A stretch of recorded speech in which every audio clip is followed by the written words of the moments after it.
Good morning, students. I am Dr. Harsha Shoni from HVHP Institute of Postgraduate Studies and Research. Topic of my today's discussion is microbial interactions. Microbial interactions is a part of BSc Semester 5, paper CMB 501 Environmental Microbiology, Unit 1. The reference book which I used for this is Microbial Ecology by Atlas and Bartha and Microbiology by Prescott. We come to the first point, what is ecology? Interaction or interrelationship of organisms with each other and the environment is termed as ecology. Now, in an ecology or in the environment, organisms live together in a community. Now, what do we mean by community? Community is defined as an assembly of animal and plant species living together in a particular area. In the environment or in the biosphere, organisms do not exist alone. They live in a matrix of many other organisms of many other species. When they live together, we come to the word symbiosis. Symbiosis means living together. Nowadays, we use symbiosis interchangeably with mutualism, but the basic meaning of term symbiosis is living together. In an environment, many different species live together. When species live together in an environment or in an area, they may be affected or unaffected by each other. They may be positively affected or negatively affected by each other. When the interaction or when they start affecting each other, we come to the word interspecific interaction. In interspecific interaction, we study 2 or 3 different species. When the interaction between the species has a positive effect, that means if we say interaction between 2 organisms, in this interaction, either both the populations or both the species are positively affected, or one species is positively affected in terms of food, shelter, and substratum, it is called as a positive interaction. When in a negative interaction, when both the species or one of the species is detrimentally affected for food or resources, it becomes a negative interaction. Now we'll have a look at this table. This table gives us an idea of all the types of interspecific interactions which are there. 3 signs are denoted in this table: negative, 0, and positive. 0 indicates no effect at all. Negative indicates detrimental effect on the population, and positive sign indicates the positive effect on the population or the species. If we look at the first combination, it is called as neutralism, where you see 2 zeros. That means neither of the population or participating species have any effect on each other. Such an association in which populations or species are not affected in any way is called as neutralism. We see a second interaction in which you see 2 negative signs. 2 negative signs indicate both the species or population are negatively affected. Such a type of association or interaction is called as competition. If we have a look, competition is of 2 types: direct interference and resource use type. When participating species or in an interaction, 2 species or population directly inhibit each other, it is called as a competition of direct interference. When in a competition, the species which are participating or the populations which are participating compete for each other in terms of resource. It may be food, it may be oxygen. This is called as a competition for resource use type. Third type of interaction which we see is called as amensalism. If you have a look at amensalism, you see 1 negative and 1 0. That means in this association, one species is negatively affected and the another species has no effect at all. This occurs when the species which is not affected produces a toxin, for example, say antibiotic. When one species produces antibiotic which may be inhibiting or detrimentally affecting another species. The producer has no effect, but the antibiotic produced will have a negative effect on the other species. Such a type of interaction is called as amensalism. This is a type of, again, a negative interaction. Now we come to the third interaction, which you see there is one positive sign and one negative sign. One positive sign, that means out of the participating species, one of the species is positively affected, and a negative sign indicates one of the species is negatively impacted. Positive, this type of interactions are of two types. They are called as, one is called as parasitism and the second is called as a predation. When one population, that is a parasite, which is generally smaller than the host, it will obtain nutritional benefit from the host. So parasite is obtaining nutrition from the host, and the host in this is losing because it is being negatively affected. So parasite gains in this and the host will lose in this. This is called as parasitism. Again, same interaction, that is one positive and one negative. This is called as a prey-predator relationship. In this population or one of the species is a predator, it will predate or it will eat the prey. The predator gains in this because it obtains nutrition from the prey, and the prey will be the loser. So prey loses in this. This is indicated by a negative sign. Thus were four different types of negative interaction, that is competition for direct interference, competition for resource use, parasitism, in which parasite will benefit and the host will lose, predator-prey relationship, in which the predator will benefit and the prey is the loser. The next three interactions are positive interactions. In positive interaction, you will see that at least one of the species has a positive impact and the second species has no negative effect. This is very important. Please note, in negative interaction, although one species was positively impacted, but there was one species which had a detrimental effect. Therefore, such an association becomes a negative interaction. But in an association where one species is positively affected, but in no case the second species is negatively affected, then only the interaction is classified as a positive interaction. Positive interaction are of three types: commensalism, protocooperation, and mutualism. First is a commensalism. You see one positive sign and one zero. That means out of two species, one species will be positively affected and one species has no effect at all. Such a type of interaction in which one partner is benefited and second partner is not negatively benefited. It may not have a benefit at all, but it is not negatively benefited or negatively affected, is called as commensalism. A second type of positive interaction, you find both the positive sign. That means both the species are being benefited in this association. But this type of association is not obligatory or compulsory. Such a type of association in which both the species are benefited, but it is not a compulsory association, is called as a proto-cooperation. Last type of interaction in which you see two positive signs. That means both the species are positively interact or positively benefited.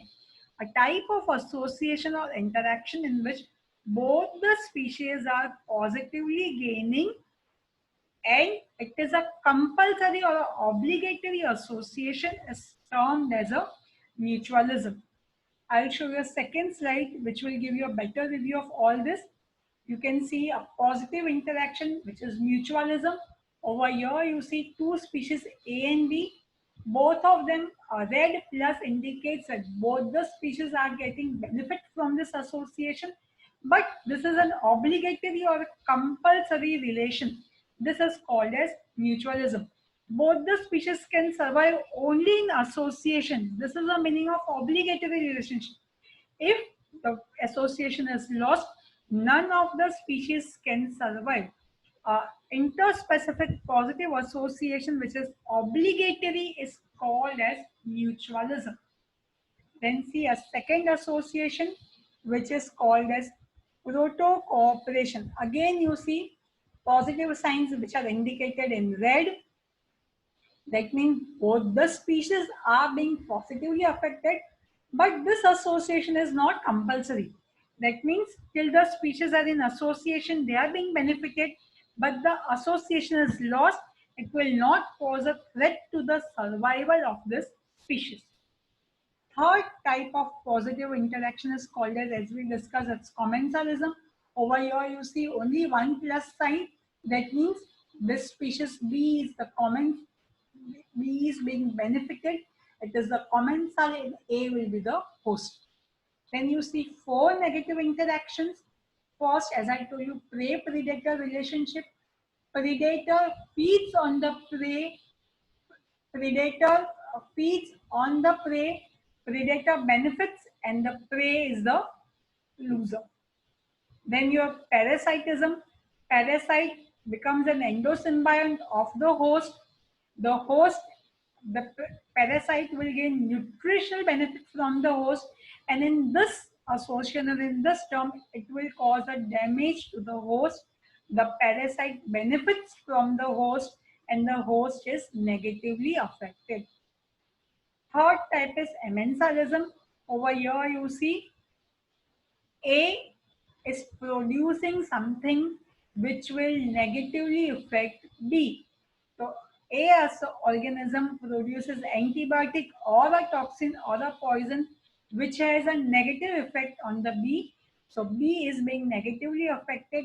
The producer of the toxin or antibiotic has no effect as such, it is not being affected because one of the interacting population or species has a negative effect. This becomes a negative interaction and it is termed as amensalism. Last is competition, in which both the participating species are at loss. A negative interaction in which both the species are negatively affected or both the species are at loss is called as competition. Competition may be used maybe for a common resource, maybe for a food, it may be for a common space. So this summarized all different types of interaction. Now please see, we are going to study interactions only in terms of microorganisms, but the interaction exists, or these interactions are found in all different levels. For example, microbe interaction, which is a specific part of our study, but we also find association of mutualism in microorganisms and animals, microorganisms and plants. So microbial interactions are spread throughout the web of life, and these are few examples in which I have listed, or this slide lists other interactions, microbial interactions with higher forms of life other than microorganisms. First is a positive interaction in which either one of the both species is benefited. If both the species derive benefit, it is called as mutualism. Association is obligatory and it is very essential for survival of both species. For example, pollination, dissemination of fruit and seeds, lichens and symbiotic nitrogen fixers, which we will be studying.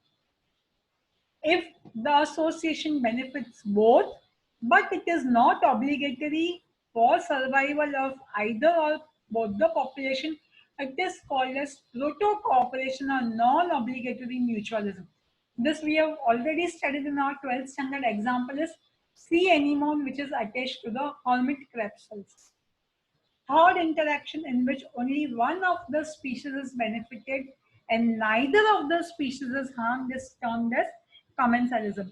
We come across many examples of commensalism in microbial interactions, but apart from that, the interactions which we see in nature are linas, epiphytes, baruncles, which are attached to whales, hydroids on the fish, crab in the mental activity of the oyster, rhizosphere, phylosphere. All these are examples of commensalism which we see plant microbe and animal microbe interactions.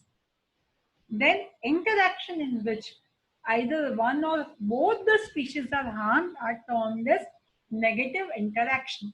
We have not studied exploitation in microbial interaction, but we see exploitation widespread in nature. Exploitation is an interaction in which one species harms the other, making its indirect use for shelter or support. Example which we see is exploitation where ants or birds they inhabit other dwelling sites, which you are very clear about cuckoo and crow. Then we see a negative interaction which may be for the food, where food is derived from the host without causing the death of the host. It is called as a parasitism. When food is derived from the host by killing the host, this becomes predation. Example of predation is browsing, grazing, destruction of plants for food, carnivorous plant. All this become an example of prey-predator relationship. Even the food chain, where we have consumers, primary consumers feeding on producers, this also becomes a prey-predator relationship. Then we have third type of negative interaction, which we studied as amencialism or antibiosis, where one species produces a poisonous substance or it will change the environmental condition in such a way that it becomes unfavorable for another organism to exist. Such a type of interaction is called as antibiosis. Last is a competition where both the species are harmed reciprocally in an unfavorable relationship. This becomes competition. Competition is widespread in nature and it is essential for survival of many different species. When we see competition, we'll see how competition keeps the population of many organisms in check. Now we go to first part, which are positive interactions. In case of positive interaction, population help one another and either one or both the species which are participating in an interaction are benefited. The benefit which the organisms or species may occur may be in terms of food, it may be in terms of shelter, it may be in terms of substratum, or it may be in the terms of transport. Because one species may be carried from one place to another. The positive interaction may be continuous or it may be transitory. That means it may occur throughout the lifespan of both the participating species. This is the meaning of continuous. Or it may be transitory. That means this association is only for a short period of time, for a brief period of time. It is not permanent, it is a short-lived interaction. A positive interaction may be obligate or it may be facultative. Obligate means it is compulsory. Only the survival of the species is only possible if the species are living together or populations are living together. If by any chance the association is broken, then both the species cannot survive. Both the species will die.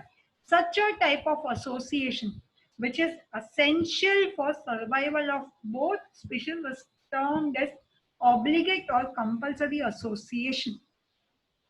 Association, positive association may be facultative. Facultative means till the species are in association, they are being benefited. But if the association is lost, there is no question on their survival. They can still survive without their partner. Till they were together, they were being benefited. But once the association is lost, they can live on their own without their partners. Such a type of association is called as facultative association. When the positive interaction takes place, the two partners may be in close context to an extent that many are times that tissues remain intermingled or they're intermixed with each other. In this, you cannot separate two species, or one of the partner may live within the specific area or close proximity of the another species. After this, the individuals which are participating in a positive interaction will always have a higher relative fitness than those individuals which are not participating in a positive interaction. That means association is beneficial to both the populations. It will have a better adaptability and better survival rate in nature as compared to the partners when they are alone. At the population level, the growth rate of population which contains mutualistic individual will always be higher than that of a population which lacks such an individual. Positive interactions are classified into four different types: mutualism, commensalism, proto-cooperation, which is also called as synergism, and last is neutralism. We come to the first part or first example, which is called as mutualism. As I told you in very first slide, mutualism is interchangeably used with symbiosis. Symbiosis broadly means living together, but nowadays we interchangeably use mutualism with symbiosis. Mutualism is a symbiotic association between two organisms in which both the interacting partners are mutually benefited. It is defined as obligatory positive interspecific interaction which is strongly beneficial to both the species. Please note the definition. These words are very important. Mutualism is defined as obligatory positive interspecific interaction which is strongly beneficial to both the species. A mutualistic relationship is highly specific. One member of association cannot be replaced by another related species. It is only occurs between a few specific group of individuals. In mutualism, none of the partners can survive individually. That means if the association is lost, both the partners will die. They cannot survive without their partners.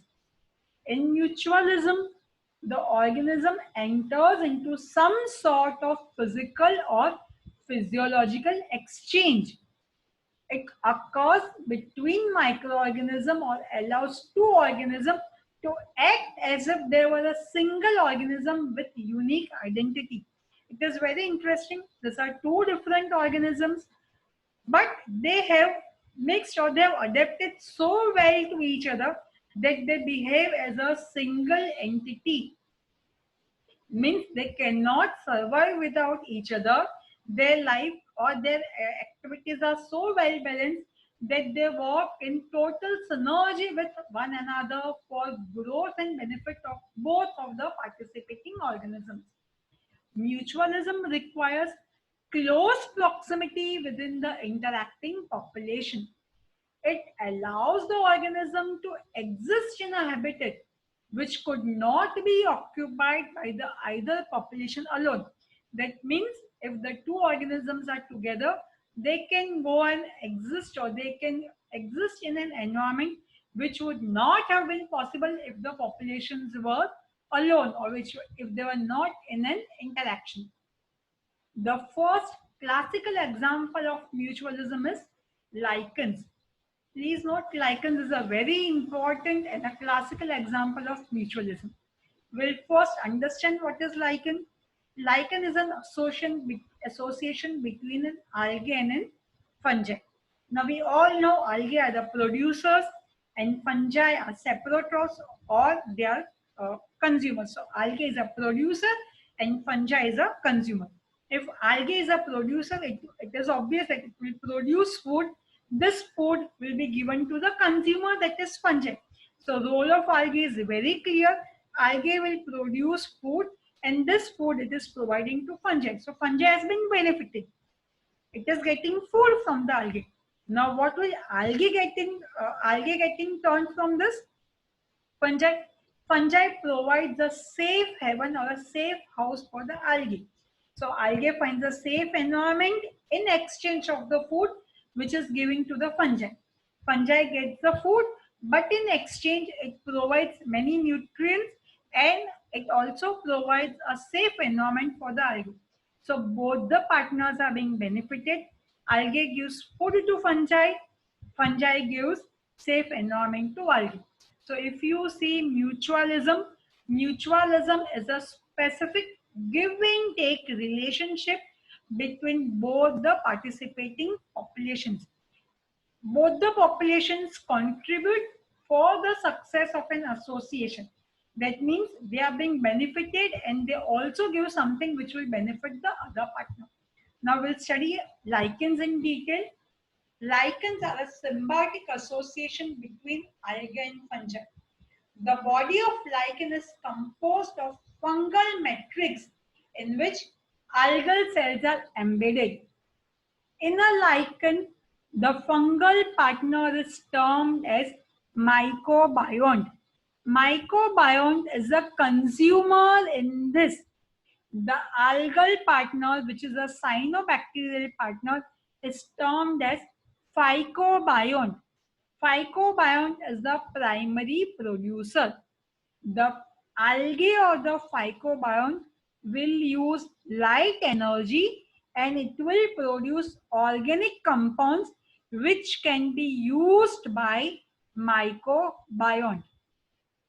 The fungus will obtain nutrient from its partner by hostoria, which penetrate the phycobiont cell wall. That means fungi will produce outgrowths which are called as hostoria, which penetrate the algal cell wall, and it will help the fungi to obtain food from the algae.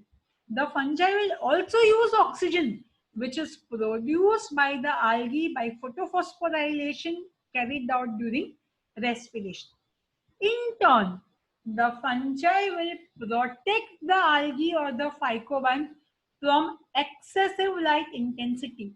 It will provide water and it will provide minerals to the algae.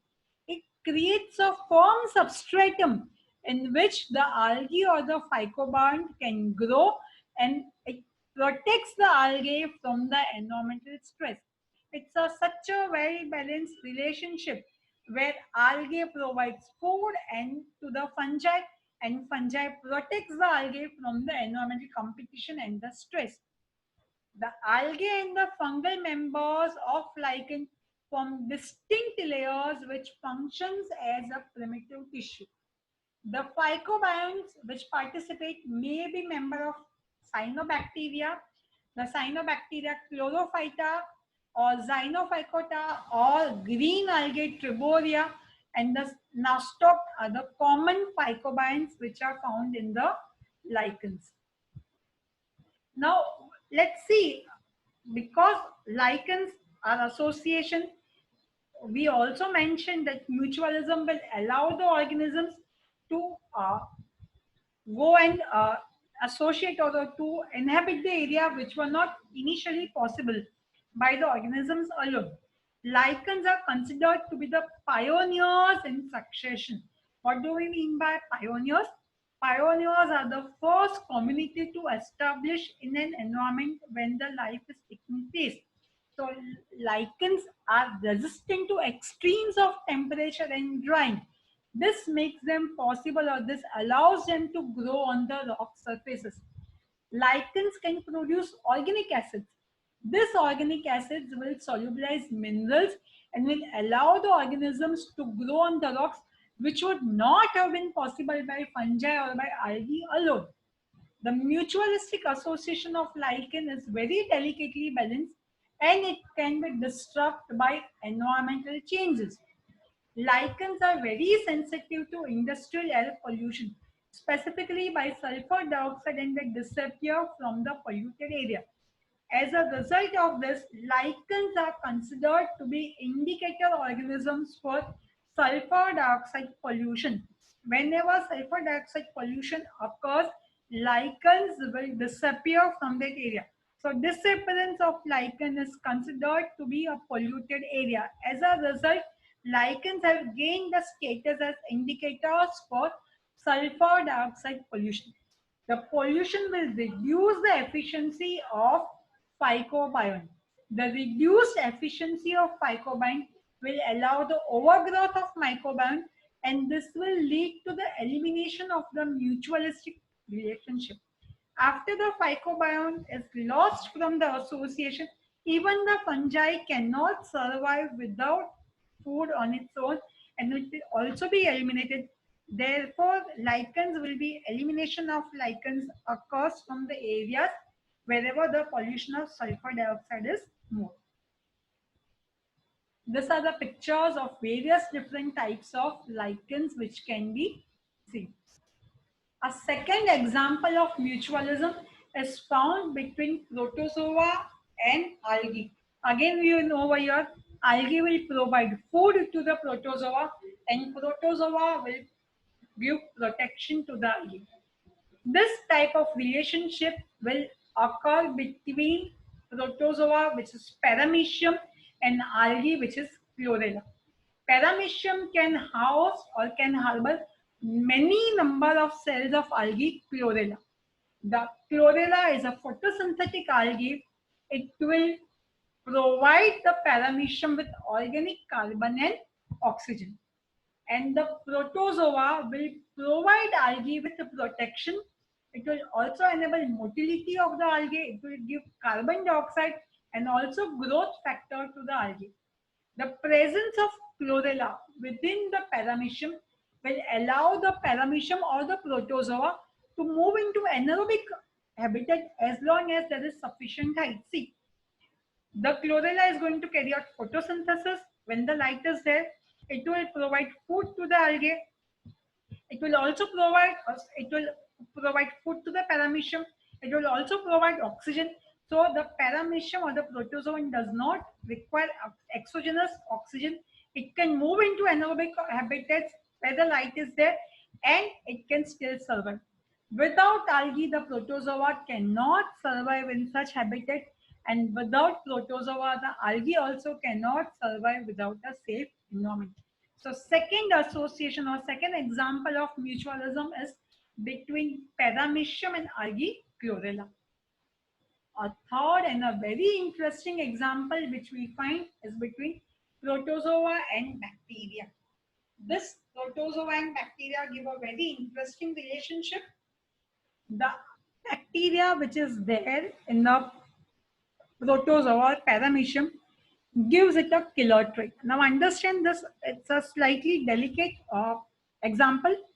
The protozoa which harbors the bacteria is called as a killer protozoa. This killer protozoa will produce a toxin which is called as paramecin. This toxin will eliminate those paramecia or those protozoa which are not harboring the bacteria. So in short, it will reduce the competition, allow the growth of only those paramecium which is having this killer bacteria. So killer bacteria provides a survival advantage on the protozoa, and the protozoa is providing a safe environment for the bacteria or its endosymbiote, because protozoa provides advantage to the bacteria. Bacteria gives advantage by producing paramecin to the protozoa. This association is also classified as mutualism. Now we'll see each of this in point wise. An interesting example is found between Paramecium aurelia and Cidibacter endosymbiont. This Cidibacter was initially known as a kappa particle. The Paramecium aurelia population occurs in two forms, killer forms and sensitive forms. Killer population contains the endosymbiont. The sensitive strain will lack the endosymbiont. The killer population produces a toxic substance. What is this toxic substance? Initially it was not known, but now it is called as paramecin. All the Cidibacter endosymbiont confer the killer trait, exhibit a strongly reflected inclusion body which is called as R body. That means all the protozoa which harbor the endosymbiont has a R body. The genetic information for the R body is coded on the Cidibacter plasmid.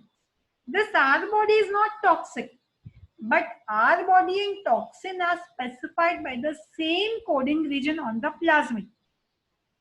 The R body is also necessary for the expression of the killer trait of this paramecium. The presence of the CD Bacter endosymbiont gives the advantage to the killer strain in competition with the sensitive strain. Whenever killer strain is present, the sensitive strain will be killed by paramecium, which will make environment favorable for this killer strain. The obligatory endosymbiont is nutritionally dependent on the protozoa host. Without the host, the endosymbiont cannot survive. Such a type of endosymbiotic methanogens have also been found in the anaerobic ciliated protozoa which live in the rumen. They will produce methane which will be used by the other organisms. This ends our very first positive interaction, which is mutualism. If you see all the associations in mutualism, if I summarize the topic, both the species are positively benefited in this association. It is compulsory for the species to be in the associations. If the association is lost, neither of the species can survive on their own. This makes mutualism an obligatory interspecific positive interaction. We end our today's discussion at mutualism. In my second lecture, I will be continuing with the other of the positive interactions. Thank you.